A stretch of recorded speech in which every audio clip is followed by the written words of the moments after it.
जाए तो वो भी आपकी परीक्षा में जो है ये कोई गलत ना हो। तो सबसे पहला क्वेश्चन है दोस्तों आज का, नवरोज त्योहार जो है किस धर्म में मनाया जाता है। सबसे पहले अगर बात करें हम नवरोज त्योहार की, तो ये किस धर्म में दोस्तों, इसको जो है पारसी समुदाय बोल सकते हैं या फिर हम ईसाई धर्म में, किसमें दोस्तों, ईसाई धर्म में इस समुदाय के लोगों के द्वारा जो है ये बनाया जाता है।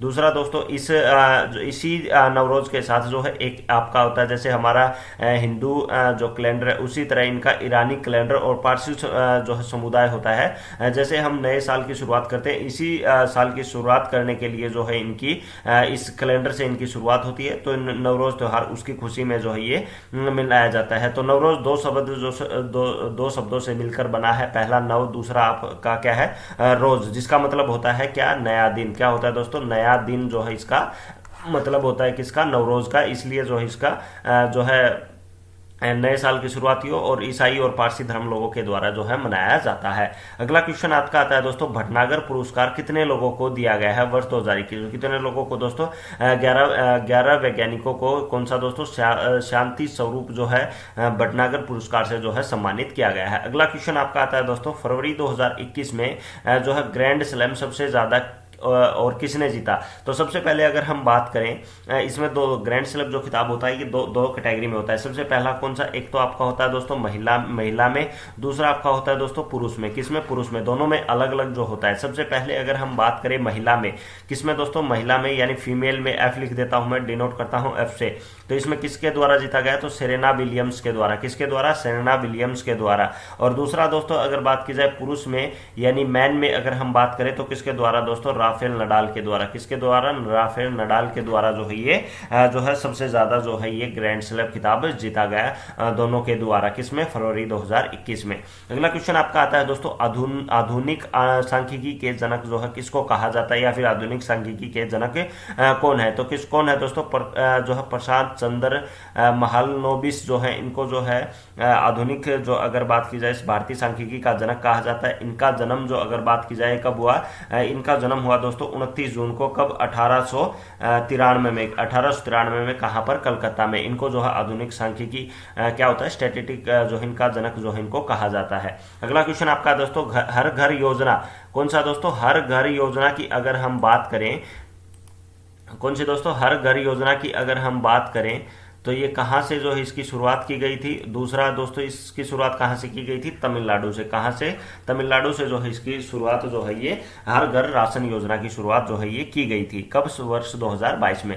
अगला क्वेश्चन आता है दोस्तों, जनगणना 2011 से यानी कल की जो अगर बात की जाए उसमें क्या क्वेश्चन पूछा गया था, साक्षरता के अकॉर्डिंग। किसमें, साक्षरता, जिसमें किसमें सबसे ज्यादा थी, केरल में, और सबसे कम किसमें थी, बिहार में। इसमें आज क्या पूछ लिया गया, इनकी जो है संख्या पूछ ली, किसकी, तो ईसाई की को। तो सबसे ज्यादा ईसाइयों की संख्या कहां पर है, तो ये भी आपकी केरल में है, क्योंकि केरल से कल जो है साक्षरता से सबसे कम पूछा गया था, वो भी मैंने डिस्कस किया था। आज भी आपको ये डिस्कस करें तो ईसाइयों की सबसे ज्यादा संख्या कहां पर है दोस्तों, ये आपकी केरल में है। टोटल अगर बात की जाए कितनी प्रतिशत, कुल आबादी का कितना है दोस्तों, 18.38% है। दूसरा अगर बात की जाए तो कहां पर है, तमिलनाडु में। दूसरा कहां पर है दोस्तों, तमिलनाडु में दूसरे नंबर पर है। और तीसरे नंबर पर अगर हम बात करें तो ये कहां पर है दोस्तों, ये आपकी मेघालय में। कहां पर, मेघालय में।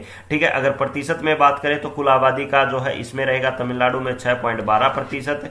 और अगर बात की जाए जो है इसमें कुल आबादी मेघालय की अगर बात करें तो 75.59, यानी जो मेघालय की कुल आबादी है उसका प्रतिशत मैं आपको बता रहा हूं। ठीक है, उसके प्रतिशत है। लेकिन अगर पहले पर केरल, दूसरे पर तमिलनाडु, तीसरे पर आपका मेघालय रहेगा। अगला क्वेश्चन आपका आता है दोस्तों, हिंदुस्तान सोशलिस्ट रिपब्लिकन एसोसिएशन की अगर हम बात करें तो इसकी स्थापना जो है ये कब हुई थी। तो कब स्थापना किसने की थी और कब हुई थी, तो इसकी स्थापना की गई थी किसके द्वारा दोस्तों, लाला हरदयाल के द्वारा। किसके द्वारा, और अगर बात की जाए इसके बाद जो है लाला हरदयाल के द्वारा इसकी स्थापना की गई। लेकिन इसके बाद जो है अगर बात की चंद्रशेखर आजाद और भगत सिंह ने जो है इसको जो है ये पुनर्जीवित किया, यानी इसको पुनः उत्थान किया गया। उसके बाद जो है इसका नया नाम दिया गया क्या दोस्तों, हरियाणा सोशलिस्ट रिपब्लिकन एसोसिएशन जो है इसका नाम दिया गया था। ठीक है, अगला क्वेश्चन आता है दोस्तों, धावन सोडा कैसे बनता है। तो पुनः क्रिस्टलिन करके जो है ये धावन सोडा जो है ये बनाया जाता है। अगला क्वेश्चन आता है आपका, गंगा नदी के किनारे शहर स्थित नहीं है, तो कौन सा स्थित नहीं है, लखनऊ जो है ये स्थित नहीं है। लखनऊ अगर बात करें तो कहां पर आता है आपका, उत्तर प्रदेश में। अगला क्वेश्चन आता है दोस्तों, देवप्रयाग में कौन सी नदियां मिलती है? तो देवप्रयाग अलकनंदा और भागीरथी नदियों के संगम पर बसा हुआ है और दोनों की सम्मिलित जो धारा होती है वो गंगा कहलाती है। दूसरा अगर बात की जाए जो है ये अगर बात की जाए यह जो है टिहरी बांध से जो अगर बात है टिहरी से जो अगर बात दक्षिण पूर्व दिशा में जो स्थित है। प्राचीन जो हिंदू मंदिर के कारण इसको तीर्थ स्थल का भी जो है काफी महत्वपूर्ण जो है स्थान दिया गया है, कहा किसको, गंगा नदी को। ठीक है, अगला क्वेश्चन आता है दोस्तों, 1000वां अंतरराष्ट्रीय वनडे मैच कौन सी टीम के द्वारा खेला गया? तो कौन सी टीम के द्वारा दोस्तों? इंडिया के द्वारा जो है ये खेला गया। कौन सा? आपका 1000वां अंतरराष्ट्रीय वनडे मैच। अगला क्वेश्चन आता है आपका कौन सा दोस्तों, अंतरराष्ट्रीय अगर सॉरी तमिल भाषा का शास्त्रीय भाषा का दर्जा कब दिया गया? तो कब दिया गया? 2004 में। अब काफी बच्चे कहते हैं सर पीडीएफ नहीं मिलती, तो उसके लिए आप सभी को मैं बता दूं ये हमारी वेबसाइट है www.examji.in। कौन सी दोस्तों? examji.in, ये हमारी वेबसाइट है। गूगल पर आप एग्जामजी सर्च करोगे तो भी आपको मिल जाएगी। यहाँ पर आप सभी को दिख रहा होगा, देखो लेटेस्ट एग्जाम एनालिसिस आपके फोन में ये ओपन होगी। इसमें आपको फर्स्ट में ही मिल जाएगी, यानी जो डेली हम पोस्ट करते हैं वो आपको टॉप प्रायोरिटी पर मिलेगी। यहाँ पर आपको पोस्ट कर रखी है शिफ्ट 2 की भी और शिफ्ट 1 की भी। यहाँ पर आपको जैसे ही एग्जाम खत्म होगा यहाँ पर आपको एनालिसिस डेली मिलते रहेंगे। ठीक है, तो ये आप बिल्कुल विजिट कीजिएगा, बिल्कुल जो है डेली इस पर एनालिसिस आप देखते रहिए, बिल्कुल मत भूलिएगा। और यहाँ पर आपको सभी क्वेश्चन के अपडेट भी मिलते रहेंगे। ठीक है, अगर कोई क्वेश्चन छूट जाता है उसको बाद में पता लगता है तो यहाँ पर आपको अपडेट करते रहेंगे। अगला क्वेश्चन आता है दोस्तों, राजस्थान के प्राण प्रेमी वाला समाज कौन सा है? तो बिश्नोई समाज जो है, और बिश्नोई समाज से कल भी क्वेश्चन पूछा गया था। अगला क्वेश्चन आता है दोस्तों, मांसपेशियों में कौन सा अमल पाया जाता है? तो कौन सा? लैक्टिक अमल जो है ये पाया जाता है। ये था दोस्तों फर्स्ट शिफ्ट के एनालिसिस। अब हम डिस्कस करेंगे दूसरी शिफ्ट का, जो कि आज की परीक्षा में पूछे गए थे। पहला क्वेश्चन है दोस्तों, 73वां संविधान संशोधन जो है ये कब हुआ था? तो कब हुआ था दोस्तों? 1992 में। कब हुआ था? 1992 में। और ये अगर बात की जाए 73वां 74वां दोनों संविधान संशोधन हुए थे जो कि आपके पंचायती राज से संबंधित हैं। ठीक है, और जो अगर बात की जाए इसमें स्थानीय स्वशासन और जो है और जो पंचायतों का गठन है उनसे संबंधित ये आपके दोनों संविधान संशोधन है, 73वां और 74वां। अगला क्वेश्चन आता है दोस्तों, आपका 11वां मौलिक कर्तव्य कब जोड़ा गया? अगर बात की जाए टोटल मौलिक कर्तव्य कितने हैं तो वो भी आपके कितने हो जाएंगे?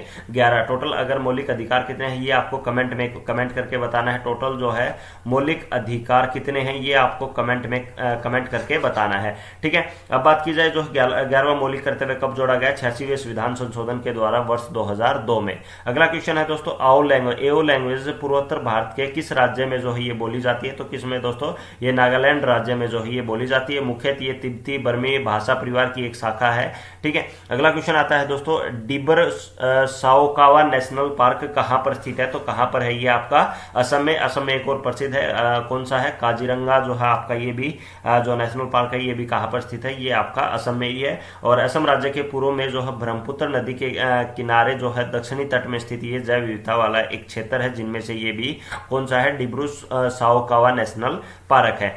ठीक है, अगला क्वेश्चन आपका आता है दोस्तों यहाँ पर कौन सा? आवर्त सारणी के इतिहास में जर्मन वैज्ञानिक डोबेनियर ने जो है 3 तत्व दिए थे। कौन से 3 तत्वों का त्रिक दिया था? और यही सेम क्वेश्चन जो है आपके आरआरबी, कौन से दोस्तों? आरआरबी ग्रुप डी में। ठीक है, आरआरबी ग्रुप डी में ये क्वेश्चन पूछा जा चुका है, ये वाला। ठीक है, इससे अलावा एक क्वेश्चन और भी पूछा जा चुका है जो कि ये आपका ये 73वां संविधान ये पूछा गया है, दूसरा मौलिक कर्तव्य वाला। और पहली शिफ्ट में से जो कि आपका तमिल भाषा को जो है राष्ट्रीय भाषा का दर्जा दिया गया ये पूछा जा चुका है।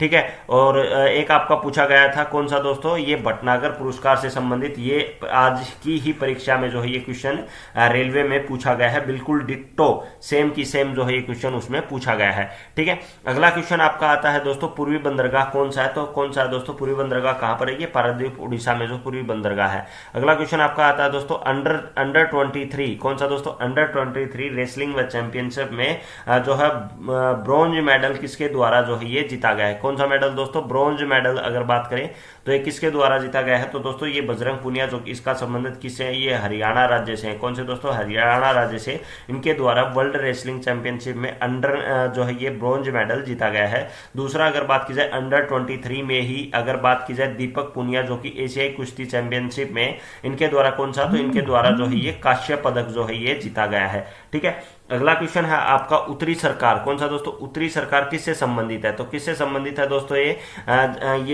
जो अगर बात की यह पश्चिम में अरब सागर से लेकर पूर्व में जो है बंगाल की खाड़ी तक विस्तृत है ये स्थान।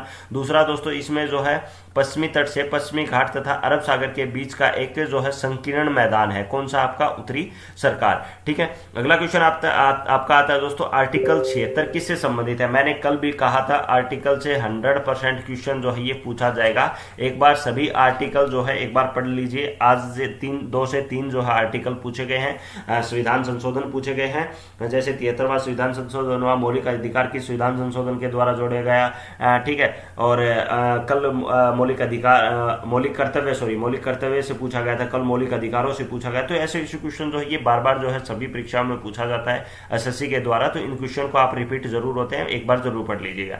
अगला क्वेश्चन आता है दोस्तों आर्टिकल 76 जो किससे संबंधित है? तो यह जो है भारत का महान्यायवादी संघीय पालिका का एक महत्वपूर्ण है। संविधान के अनुच्छेद 76 के अनुसार राष्ट्रपति उच्चतम न्यायालय को न्यायाधीश होने के लिए योग्य किसी व्यक्ति को भारत का महान्यायवादी जो है ये नियुक्त करता है। सीधे तौर पर बात करें तो भारत का महान्यायवादी जो है आर्टिकल 76 से संबंधित है, उसकी नियुक्ति से। ठीक है, अगला क्वेश्चन आपका आता है दोस्तों प्रिज्म से प्रकाश निकलता है उसे क्या कहते हैं? तो क्या कहते हैं दोस्तों? उसको पूर्ण विक्षेपण। क्या कहा जाता है? पूर्ण विक्षेपण जो है उसको ये कहा जाता है। अगला क्वेश्चन आपका आता है दोस्तों यहाँ पर, अगला क्वेश्चन आता है दोस्तों प्लास्टर ऑफ पेरिस का रासायनिक सूत्र क्या है? तो क्या है? CaSO4 जो है ये प्लास्टर ऑफ पेरिस यानी POP का जो है ये आपका रासायनिक फॉर्मूला है। अगला क्वेश्चन आपका आता है दोस्तों मेडलिव ने मटर का पौधा क्यों चुना? कम समय में उग जाना, मटर का अल्प जीवन काल, मटर में भिन्नता हेतु विश्लेषण, स्वपारित पौधा, फूलों का अपेक्षाकृत बड़ा आकार। इसके कारण जो है ये मेडलिव ने जो है ये मटर के आकार को जो है ये चुना है। ठीक है, अगला क्वेश्चन आपका आता है दोस्तों अंडर 23 बॉक्सिंग में कांस्य पदक किसके द्वारा जीता गया? तो ये क्वेश्चन दोस्तों ऑप्शन बेस्ड था, ये ऑप्शन बेस्ड क्वेश्चन था। तो ये किसके द्वारा? अंशु मलिक के द्वारा जो है अंडर 23 में कांस्य पदक जो है ये जीता गया है। ठीक है, इसमें जो है अगर बात की जाए अंडर 20 जो है ये आपका जो है अंशु मलिक जो है ये किस राज्य से संबंधित है ये आपको कमेंट करके बताना है, काफी चर्चा में भी रहती है ये। ठीक है, दूसरा दोस्तों अगर हम बात करें आज की अदर टॉपिक्स की जो कौन कौन से जो पूछे गए थे, तो वही आपका CI एंड SI से 2 से 3 क्वेश्चन जो है ये आपके पूछे गए थे। ठीक है, 2 से 3 क्वेश्चन जो है ये आपके CI SI से पूछे गए थे, 2 से 3 क्वेश्चन आपके सीटिंग अरेंजमेंट से थे। ठीक है, जो आपके मॉडर्न हिस्ट्री से 2 से 3 क्वेश्चन थे, इकोनॉमिक्स से 2 थे, पॉलिटिकल साइंस से 3 से 4 क्वेश्चन जो इसमें पूछे गए थे।